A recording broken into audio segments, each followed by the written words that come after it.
اللہ اللہ اللہ اللہ اللہ اللہ اللہ اللہ الحمد للہ رب العالمین والصلاة والسلام علی حبیبہ محمد وآلہ وصحبہ اجمعین۔ اعوذ باللہ من الشیطان الرجیم، بسم اللہ الرحمن الرحیم۔ اگلا باب ہے ذکر الہی۔ ذکر مطلق جو ہے وہ منصوص ہے، یعنی مطلق ذکر کا جو حکم ہے وہ اللہ کی قرآن کی آیات میں موجود ہے۔ منصوص کہتے ہیں جس پر قرآن کی آیت میں حکم موجود ہو اسے کہتے ہیں اس پہ نص قرآنی ہے، اور جو حکم قرآن کی آیت سے ثابت ہو اسے منصوص کہتے ہیں۔ یعنی مطلقاً ذکر، اس کا کوئی طریقہ کوئی سلیقہ وہ الگ بات ہے۔ جو ذکر ہے صرف ذکر کرنا، وہ اللہ کے کتاب میں آیات میں اس کا حکم موجود ہے۔ نصوص قرآنی سے ذکر الہی کا مامور بھی ہونا ثابت ہے، یعنی اس کا حکم دیا گیا ہے ذکر کرو۔ 20 آیات موجود ہیں جن میں اللہ تعالیٰ کا ذکر کرنے کا حکم پایا جاتا ہے۔ یہ حکم کثرت کی قید سے ثابت ہے، اور قرآن میں یہ بھی ثابت ہے کہ ذکر کثرت سے کیا جائے، البتہ کمیت اور کیفیت کے اعتبار سے مطلق ہے۔ یعنی کمیت اور کیفیت کس طریقے سے کیا جائے، کتنی دیر کیا جائے، کیسے کیا جائے۔ جیسے نماز کے سلیقے مقرر ہیں، نبی کریم صلی اللہ علیہ وسلم نے معین فرما دیا کہ قیام ہے، رکوع ہے، سجود ہے۔ روزے کا جو ہے حدود خود قرآن میں مقرر ہیں کہ طلوع فجر سے لے کر غروب آفتاب تک روزہ رکھو۔ اس طرح ذکر کی حدود و قیود، کمیت اور کیفیت مقرر نہیں، بلکہ کثرت سے ذکر کرنے کا حکم ہے۔ کمیت کے اعتبار سے مطلق ہونے سے مراد یہ ہے کہ ذکر کی کوئی مقدار یا حد مقرر نہیں کہ اتنی مقدار میں ذکر کیا جائے یا اتنا وقت ذکر کیا جائے۔ اور کیفیت کے اعتبار سے مطلق ہونے سے مراد یہ ہے کہ کسی خاص حالت کی قید نہیں، جیسے صلاۃ کے لیے وضو کی قید ہے یا اس طرح قبلہ رو ہونے کی، اس طرح کی کوئی شرائط اس کے ساتھ نہیں۔ انفرادی ہو یا اجتماعی، بندہ اکیلا ذکر کر رہا ہے یا کچھ لوگ مل کر ذکر کر رہے ہیں، قیام ہو یا قعود یا اضطجاع، کھڑے ہو کر یا بیٹھ کر یا لیٹ کر، جس نوعیت کا ہو، جس کیفیت سے ہو، سب عموم نص میں داخل ہے۔ جو آیت کا حکم ہے اس میں سارے داخل ہیں، کوئی لیٹ کے کرتا ہے، بیٹھ کے کرتا ہے، کھڑا ہو کے کرتا ہے۔ لہذا کسی خاص حالت یا نوعیت پر اصرار کرنا یا اعتراض کرنا یہ طریقہ بدعت ہے، بے جا ہے۔ نہ تو کو کسی خاص حالت پہ بندہ زور دے سکتا ہے کہ جی ضرور اسی طرح کرو، اگر اس طرح نہیں کرو گے تو ذکر صحیح نہیں ہے، اور نہ کوئی اس پہ اعتراض کر سکتا ہے، چونکہ اللہ کی طرف سے معین کوئی حد، کوئی طریقہ نہیں ہے۔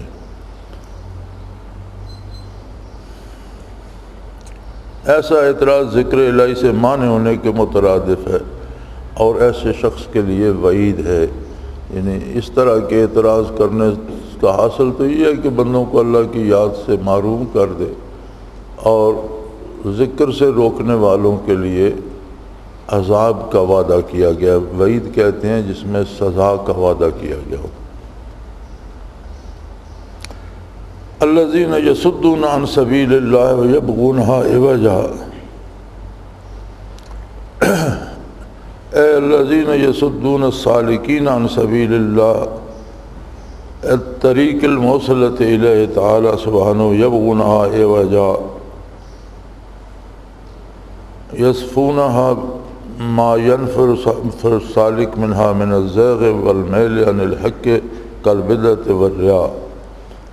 قرآن کی آیت ہے الذین یصدون عن سبیل اللہ ویبغونها عوجا، کہ جو لوگ اللہ کے راہ سے روکتے ہیں اور غلط راستے پہ چلاتے ہیں، تو روح المعانی میں اس کی تشریح دی گئی ہے کہ وہ لوگ جو سالکین کو اللہ کی راہ سے روکتے ہیں اور ان طریقوں سے روکتے ہیں جو اللہ تک پہنچانے والے ہیں، اللہ کی رضا تک پہنچانے والے ہیں، اور یبغونہا عوجا سے مراد روح المعانی میں یہ ہے کہ ایسے ہیلے تراشتے ہیں کہ سالک بھٹک جاتا ہے گمراہی میں اور وصول حق سے معروم ہو جاتا ہے، جیسے بدعات وغیرہ میں مبتلا ہو جاتا ہے۔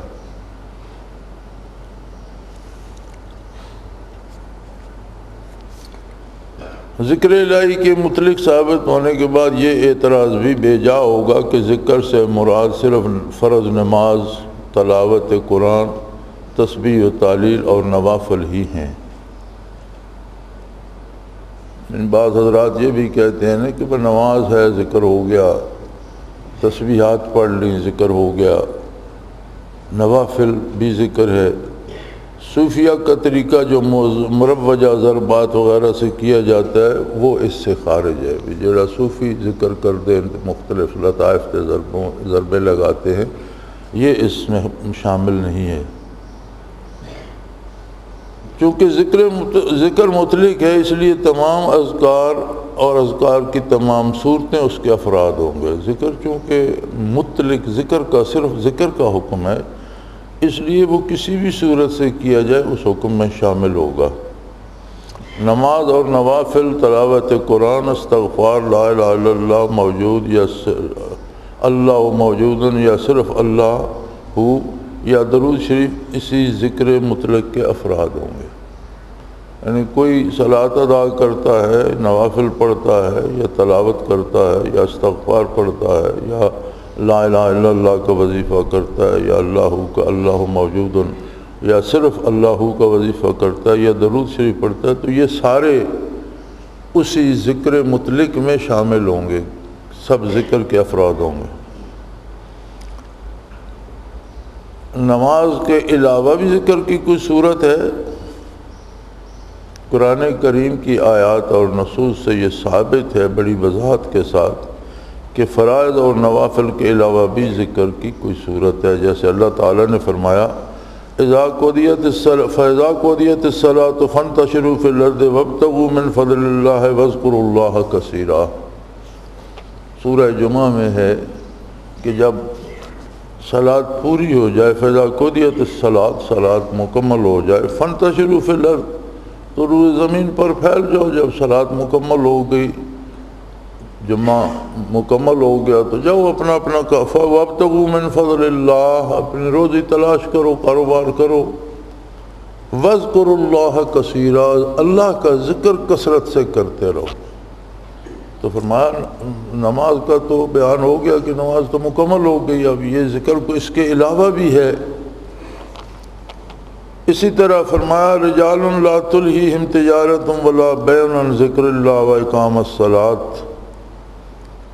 اس آیہ کریمہ میں ارشاد ہے کہ وہ ایسے لوگ ہیں جنہیں کاروبار یا تجارت، خرید و فروخت اللہ کے ذکر سے اور نماز کے قائم کرنے سے نہیں روکتا۔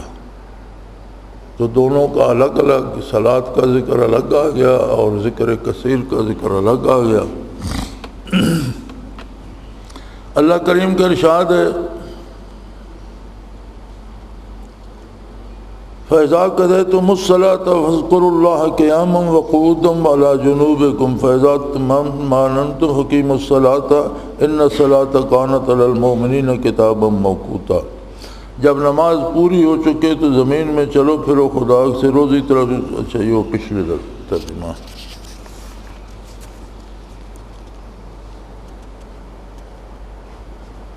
اس کا ترجمہ یہ ہے کہ پھر جب تم نماز ادا کر چکو تو اللہ کی یاد میں لگ جاؤ، کھڑے بھی، بیٹھے بھی، لیٹے بھی، اور جب مطمئن ہو جاؤ تو نماز قاعدے کے مطابق پڑھنے لگو۔ یعنی یقیناً نماز مسلمانوں پر فرض ہے، وقت کے ساتھ محدود ہے، یعنی ہر نماز اپنے وقت پر فرض ہے۔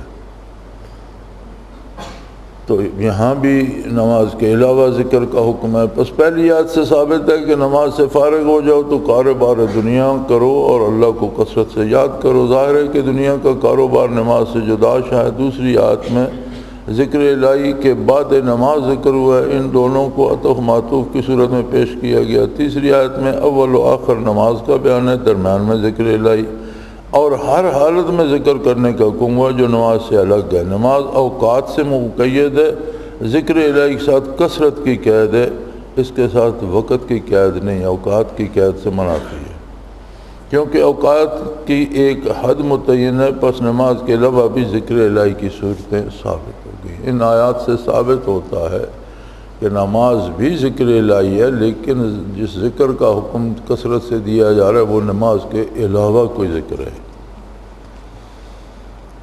تلاوت قرآن کے علاوہ بھی کوئی ذکر ہے، یعنی خود تلاوت قرآن بھی تو ذکر الہی ہے، لیکن کیا اس کے علاوہ بھی ذکر کی کوئی صورت ہے؟ فرمایا قال رسول اللہ صلی اللہ علیہ وسلم علیک بتلاوت القرآن و ذکر اللہ عز و جل ذکر لک فی السماء و نور لک فی الارض۔ حضور صلی اللہ علیہ وسلم نے فرمایا تلاوت قرآن کو لازم پکڑ اور ذکر الہی کیا کر، کیونکہ اس سے آسمان میں تیرا ذکر ہوگا اور زمین میں تیرے لیے نور ہوگا۔ تو حضور نے ارشاد فرمایا کہ تلاوت بھی ضروری، یعنی تلاوت کو لازم پکڑ، چاہیے کہ روزانہ تھوڑا ہو زیادہ ہو لیکن قرآن کریم کو روزانہ کھولے، روزانہ پڑھے۔ اور یہ جو کچھ لوگوں نے طریقہ بنا لیا ہے کہ یہ فلاں صورت میں روز پڑھتا ہوں، فلاں آیت میں روز پڑھتا ہوں، یہ اس طرح درست نہیں کہ صرف اسی صورت یا آیت کو پڑھتا رہے اور قرآن کریم پڑھنا چھوڑ ہی دے۔ اگر کوئی کسی خاص صورت کا وظیفہ پڑھتا ہے تو پڑھتا رہے، لیکن اس کے ساتھ قرآن کو مسلسل صورت فاتحہ سے لے کر والناس تک پڑھنا ضروری ہے، کیونکہ سارا قرآن پڑھنے، سمجھنے اور عمل کرنے کے لیے ہے۔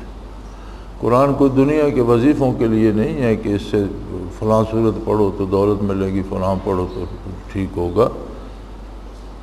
تو بہرحال تلاوت قرآن کو لازم پکڑے، یعنی ضروری رکھے اپنے روزانہ کے پروگراموں میں۔ اللہ کے بندے دن کی ابتدا قرآن سے کرتے ہیں اور رات کی ابتدا بھی قرآن سے کرتے ہیں، اچھی بات ہے کہ دن شروع ہو تلاوت کر کے شروع کرے اور رات تلاوت کر کے سو جائے، اول آخر قرآن کریم ہو، تھوڑی کرے زیادہ کرے۔ دوسرا یہ ہے کہ جب ہم تلاوت کرتے بھی ہیں تو ہمیں یہ جلدی ہوتی ہے کہ میں نے اتنے سپارے پڑھ لیے، آج میں نے اتنا ختم کر لیا۔ بات یہ ہے کہ اگر کوئی ایک آیت بھی پڑھے اور اسے سمجھ لے تو شاید وہ بہت سارا پڑھنے سے اسے زیادہ نفع دے جائے، چونکہ قرآن پڑھنے، سمجھنے اور سمجھ کر اس پر عمل کرنے کے لیے۔ تلاوت قرآن اور ذکر اللہ میں عطف ہے جس سے تغیر ثابت ہوا۔ عطف معطوف اصطلاح ہے گرامر کی، یہ ایک نہیں ہوتے، جس پر عطف ہوتا ہے وہ کوئی دوسری چیز ہوتی ہے، معطوف جو ہوتا ہے وہ کوئی دوسری چیز ہوتی ہے۔ تو چونکہ دونوں الگ الگ دونوں کا ذکر ہوا، آسان بات یہ ہے کہ دونوں کا ذکر الگ الگ آیا، دو الگ الگ صورتیں۔ ذکر سے مراد تلاوت قرآن ہی نہیں، کیونکہ قرآن پڑھنا تو لفظ تلاوت یا قرأت کے ساتھ بولا جاتا ہے، ذات قرآن پر لفظ ذکر بولا جاتا ہے مگر تلاوت قرآن پر نہیں۔ قرآن کریم کو بھی ذکر کہا ہے اللہ نے، لیکن قرآن پڑھنے کو ذکر نہیں کہا۔ قرآن مجید تو ہر آدمی کو یاد نہیں ہوتا، قرآن کریم کا یاد کرنا یا پورا پڑھنا فرض کفایہ ہے، فرض عین نہیں۔ قرآن کریم کو پورا پڑھنا یا حفظ کرنا فرض کفایہ ضرور ہے، یعنی بستی میں، آبادی میں ایک بندہ بھی کر لے، دو کر لیں، چار کر لیں تو سب کی طرف سے حق ادا ہو گیا، لیکن فرض عین نہیں ہے کہ ہر بندہ قرآن حفظ کرے۔ اور ذکر سب مسلمانوں پر فرض ہے کیونکہ معمور وہی ہے، اور ذکر جو ہے یہ فرض عین ہے تمام مسلمان مرد عورتوں پر، کیونکہ قرآن کی آیات میں اس کا حکم دیا گیا ہے۔ اس کا کوئی خاص طریقہ، اس کا کوئی خاص اوقات، اس کی کوئی خاص مقدار معین نہیں، لیکن مطلقاً ذکر الہی کا حکم جو ہے وہ قرآن میں موجود ہے، لہذا ہر مسلمان مرد اور عورت پر فرض عین ہے، کیونکہ قرآن کی آیت سے جو حکم ثابت ہوتا ہے وہ فرض عین ہوتا ہے۔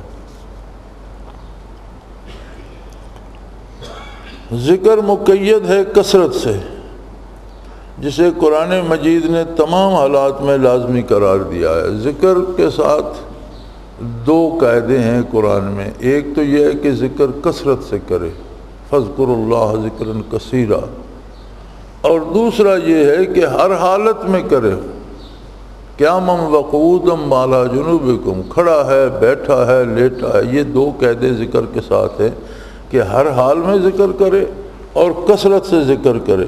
اور تلاوت قرآن تو ہر حالت میں ممکن نہیں، جیسے نیند، کاروبار، جنب، بول و براز، یعنی انسان کی کتنی حالتیں ہیں، کبھی کاروبار میں ہوتا ہے، کبھی باتھ روم گیا ہے، کبھی نہا رہا ہے، کبھی کسی سو گیا، غافل ہو گیا، تو تلاوت تو ممکن نہیں ہر حال میں کرے، لیکن ذکر ہر حال میں کثرت سے کرنا ضروری ہے۔ اور ذکر کی غرض و غایت وصال مسمہ ہے، یعنی ذکر کا جو حاصل ہے، نتیجہ ہے، جس کے لیے ذکر کیا جاتا ہے وہ یہ ہے کہ جس کا ذکر کیا جاتا ہے اس کا وصال نصیب ہو، یعنی اسم ذات کا ذکر کرتے کرتے اسم ذات سے اٹھ جائے اور مسمہ دل میں رہ جائے۔ ذکر کا حاصل یہ ہے کہ ساری عمر ذکر کرتا رہے، تو حاصل صرف ذکر نہیں، حاصل یہ ہے کہ جس کے نام کا ذکر ہے، اللہ کے نام کا ذکر کرتا ہے، تجلیات باری دل میں جاگزیں ہو جائیں۔ مگر قرآن میں قصص، امثال، احکام، عبادات، معاملات کا ذکر ہے۔ قرآن میں صرف اللہ کی عظمت کا ذکر تو نہیں، قرآن کریم تو کتاب ہدایت ہے، گزشتہ امتوں کے قصے بیان کیے گئے ہیں، مثالیں دی گئی ہیں، احکام، اوامر و نواہی ہیں، یہ کرنا ہے، یہ نہیں کرنا، عبادات اور فرائض کے احکام موجود ہیں، معاملات کا ذکر ہے، لین دین، صلح، جنگ، خاندانی معاملات، نکاح، طلاق، تمام معاملات کا ذکر ہے۔ اور قرآن کریم کی تلاوت سے مقصد یہ ہوتا ہے کہ احکام سمجھے جائیں، یہ نہیں کہ مسمہ دل میں رہ جائے۔ تلاوت قرآن کا مقصد یہ ہوتا ہے کہ ارشادات باری کو سمجھا جائے تاکہ ان پر عمل کیا جا سکے، اور ذکر کا مقصد ہوتا ہے کہ ذکر درمیان سے اٹھ جائے اور مذکور دل میں رہ جائے۔ مذکورہ بالا آیت کے سلسلے میں یہ آیت قابل غور ہے۔ اذکر ربک فی نفسک اے فی قلبک روح المعانی۔ ایک آیت کریمہ میں اذکر ربک فی نفسک تضرعا وخفیۃ ودون الجہر، اس آیت میں فرماتے ہیں جہاں اذکر ربک فی نفسک ہے، صاحب روح المعانی نے اس کی تفسیر میں لکھا ہے اے فی قلبک، یعنی فی نفسک کا مراد یہ ہے کہ قلب میں ذکر کرو۔ پس جب ذکر سے مراد ذکر قلبی روحی لیا گیا تو اس سے مراد قرآن نہیں، کیونکہ قرآنی احکام کی تلاوت کا تعلق زبان سے قرأت کرنے سے ہے، خواہ نماز میں کی جائے یا نماز سے خارج، صرف قلب سے قرآن کی تلاوت کرنے سے نماز ادا نہ ہوگی۔ جب ذکر کو قلب کے ساتھ روحی طور پر کر دیا گیا منسلک، تو اس سے صرف قرآن مراد نہیں ہوگا، چونکہ قرآن کی تلاوت جب تک زبان سے الفاظ ادا نہ ہوں تب تک نہیں ہوتی۔ اگر ہم قرآن کو دیکھتے رہیں اور دل ہی دل میں پڑھتے رہیں تو وہ تلاوت نہیں ہوگی جب تک الفاظ زبان سے نہ نکلیں۔ یا آپ صلاۃ میں نماز ادا کر رہے ہیں اور اس میں آپ جب قرآن پڑھتے ہیں تو صرف دل میں پڑھتے ہیں، زبان سے الفاظ ادا نہیں ہوتے تو نماز ادا نہیں ہوگی، چونکہ قرآن کی تو تلاوت ضروری ہے، اور تلاوت کا مطلب ہے الفاظ کا زبان سے نکلنا، اور ذکر جو ہے وہ صاحب روح المعانی کہتے ہیں وَاذْكُرْ رَبَّكَ فِي نَفْسِكَ سے مراد ہے کہ اپنے قلب میں کر، تو پھر یہ تو الگ چیز ہو گئی، صرف تلاوت تو نہ رہی۔ سوال یہ پیدا ہوتا ہے کہ جب آپ ذکر کو مطلق پر معمول کرتے ہیں، یعنی مطلق ذکر فرض ہے، تو پھر یہاں ذکر قلبی سے مقید کیوں کیا جاتا ہے؟ پھر یہ کیوں کہا جاتا ہے کہ اس سے مراد ذکر قلبی ہے؟ مطلق ذکر ہے، کوئی بھی ذکر ہو۔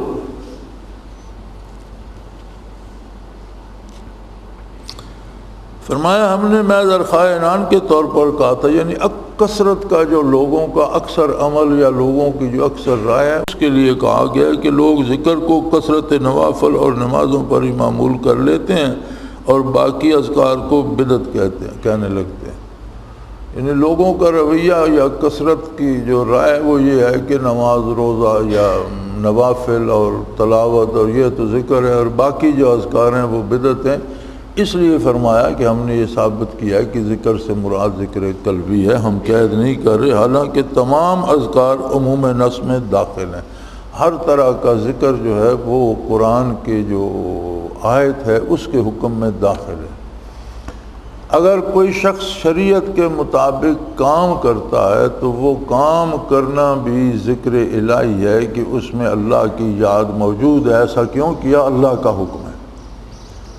یہ عملی ذکر ہوتا ہے، یعنی جتنا دل بھر ہم کام کرتے ہیں وہ یا ذکر ہے یا غفلت ہے، یا اس میں اللہ کی یاد موجود ہے کہ یہ اللہ کا حکم ہے، یہ اللہ کے نبی کی سنت ہے، یہ دین کا حکم ہے۔ اگر ہم دین کے مطابق کرتے ہیں تو یقیناً اس میں اللہ کی یاد موجود ہے، یہ عملی ذکر ہے۔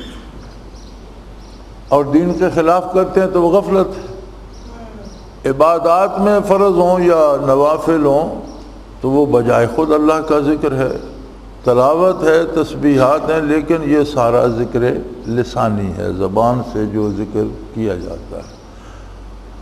اور ذکر کثیر جس کا حکم دیا گیا ہے قرآن میں، وہ فرماتے ہیں یہ ذکر قلبی ہے کہ زبان سے آپ ذکر کثیر کر ہی نہیں سکتے۔ زبان کو سارا دن آپ نے کاروبار میں بھی استعمال کرنا ہے، اپنی ضروریات میں بھی استعمال کرنا ہے، تو سارا دن زبان کے پاس فرصت نہیں ہوتی کہ وہ جتنی باتیں اور کرتی ہے اس سے زیادہ ذکر کرے، یہ ممکن نہیں ہے۔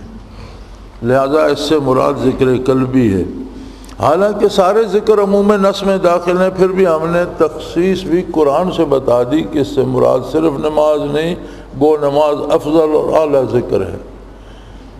پھر بھی ذکر قلبی قرآن کی نص سے ثابت کیا کہ یہ ہر حال میں صرف ذکر قلبی ممکن ہے، تلاوت اور قرآن نماز سے ممکن ہے۔ اس حکم کی تعمیل نماز سے اس لیے ممکن نہیں کہ نمازیں ایک حد تک آپ پڑھیں گے، کثرت تو نہیں کر سکتے اس میں۔ اسی طرح کاروبار یا عملی ذکر جو ہے اس کی بھی حدود ہیں، زبانی ذکر کی بھی حدود ہیں۔ قلب ذاکر ہو جائے تو یہ ذکر کثیر کا حق ادا کرتا ہے کہ اس کے لیے نہ کوئی وقت ہے نہ کوئی حد ہے۔ آدمی بے ہوش ہو جائے قلب چل رہا ہے، آدمی سو جائے قلب چل رہا ہے، کسی حالت میں بھی بندہ ہو قلب رکتا نہیں۔ اب کوئی باتھ روم میں جاتا ہے، غسل کرتا ہے تو زبان تو روکے گا، اب زبان سے نہ تو وہ باتھ روم میں درود شریف پڑھے گا نہ کلمہ شریف پڑھے گا، زبان تو اس نے روک لی، لیکن دل کی دھڑکن تو نہیں رکے گی، دل تو چل رہا ہے اور وہ اللہ اللہ کر رہا ہے۔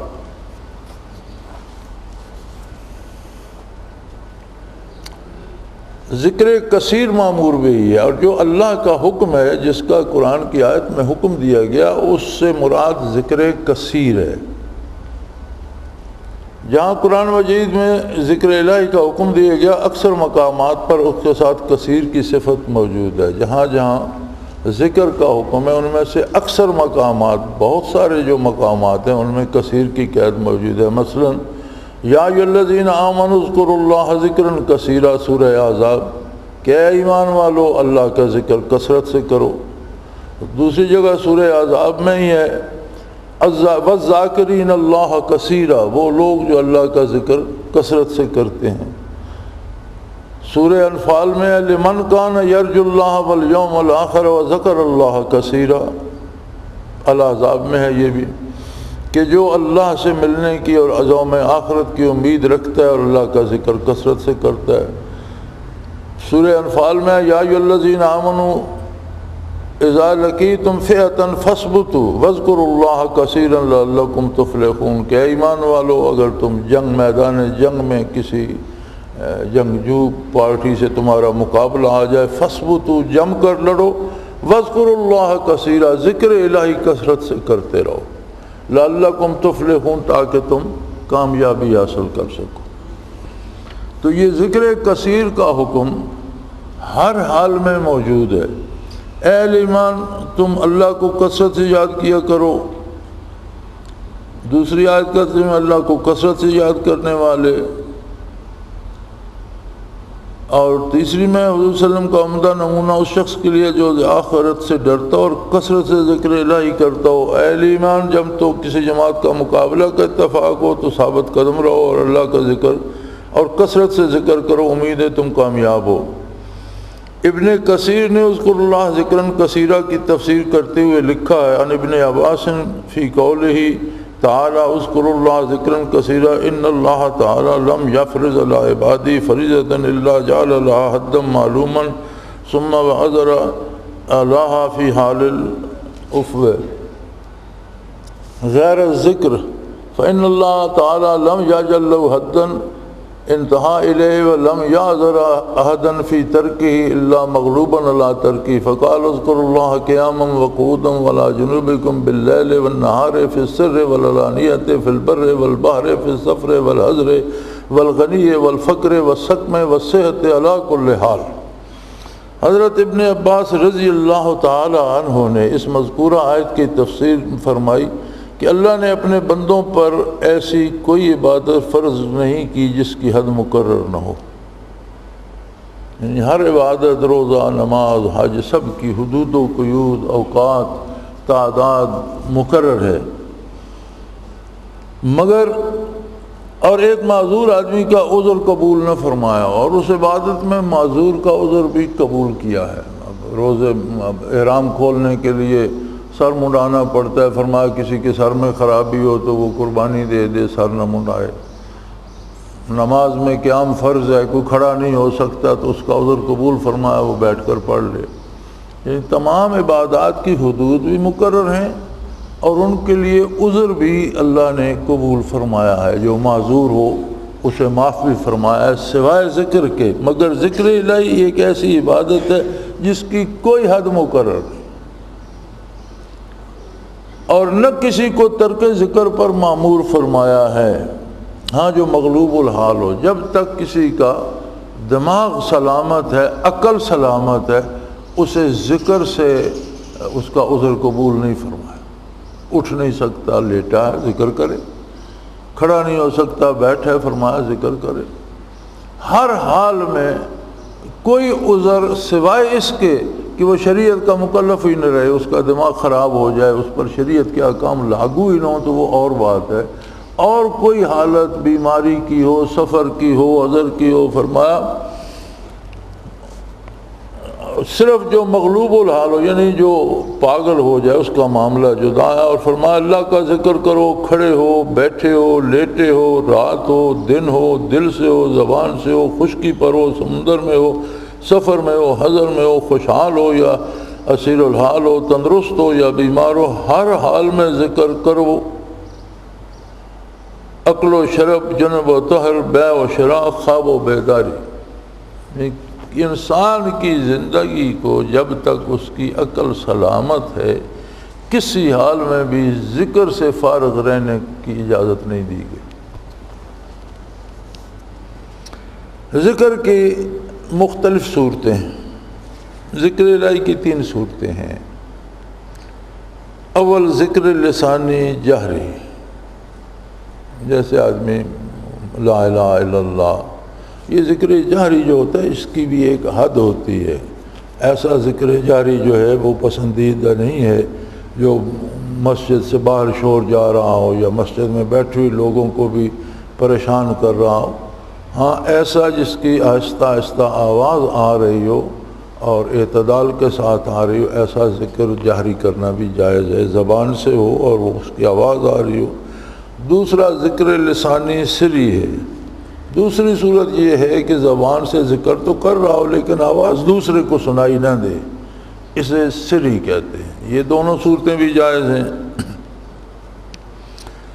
اور تیسری صورت ذکر قلبی روحانی۔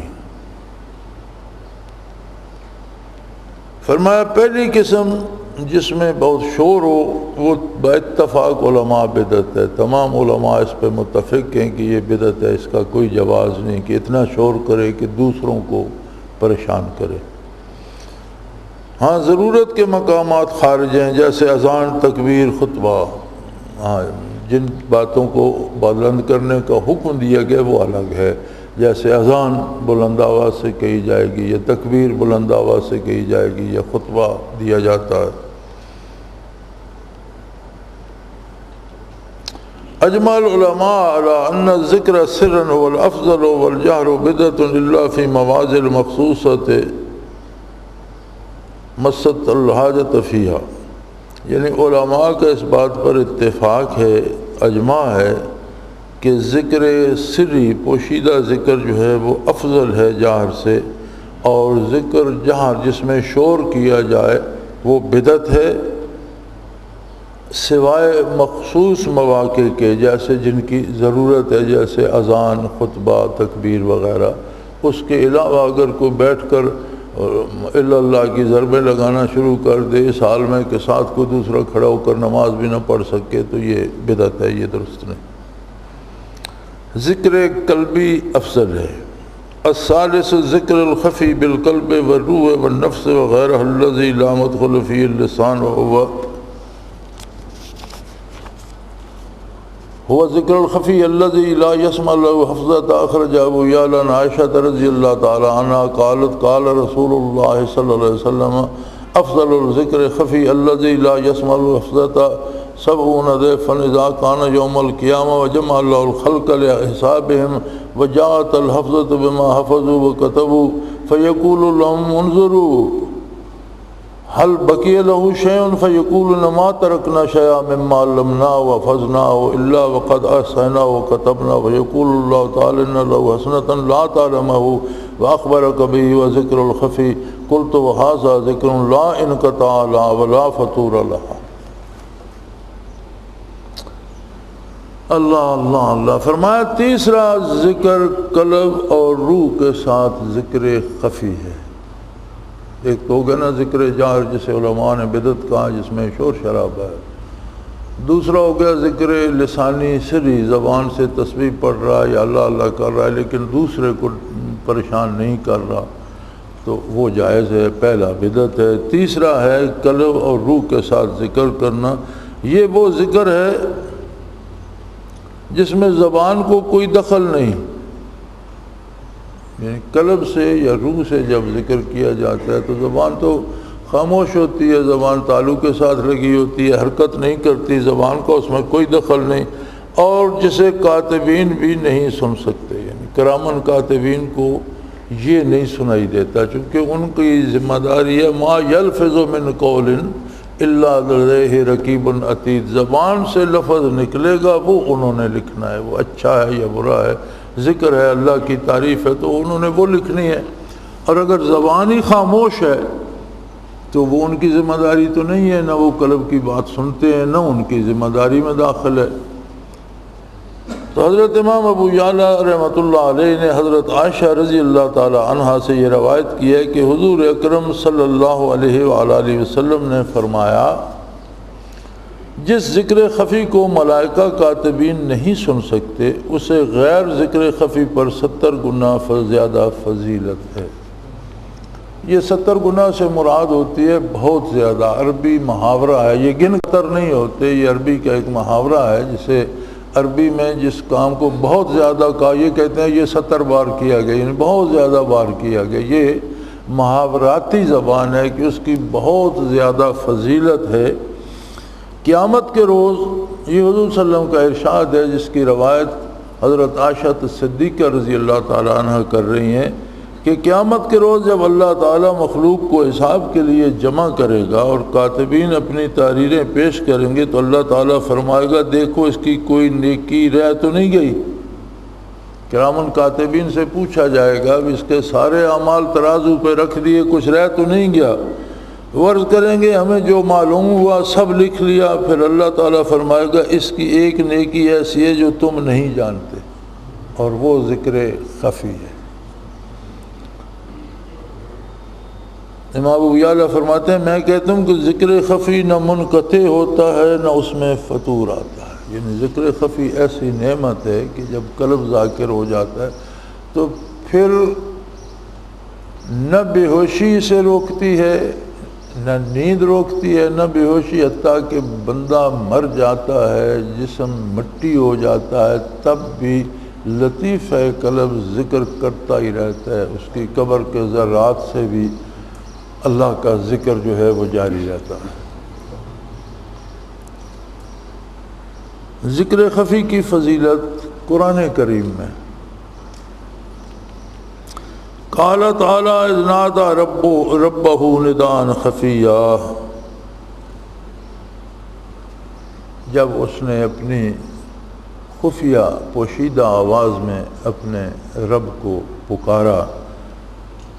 فی هذه الآیات ذکر اللہ تعالی عبدہ صالح رضی اللہ عنہ، اس آیت میں اللہ تعالیٰ نے اپنے ایک نیک بندے کو یاد فرمایا، اس کے فعل یعنی مخفی یاد کرنے کو پسند فرمایا ہے، یعنی اس کے ذکر خفی کو اللہ نے پسند فرمایا۔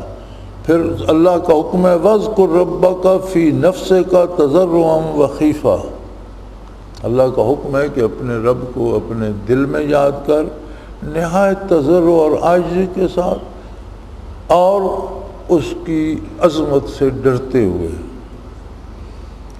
امام راضی فرماتے ہیں اللہ تعالیٰ نے نبی کریم صلی اللہ علیہ وسلم کو تبلیغ وحی کا حکم دینے کے بعد متصل آیت میں یہ حکم دیا، اب جتنا قرآن جتنا احکام الہی ان کی تو تبلیغ ضروری ہے، دوسروں کو بتانا ضروری ہے، اور ذکر کا فرمایا کہ یہ ذکر خفی ہو، میرے اور بندے کے درمیان ہو، اور میری عظمت کے احساس کے ساتھ ہو۔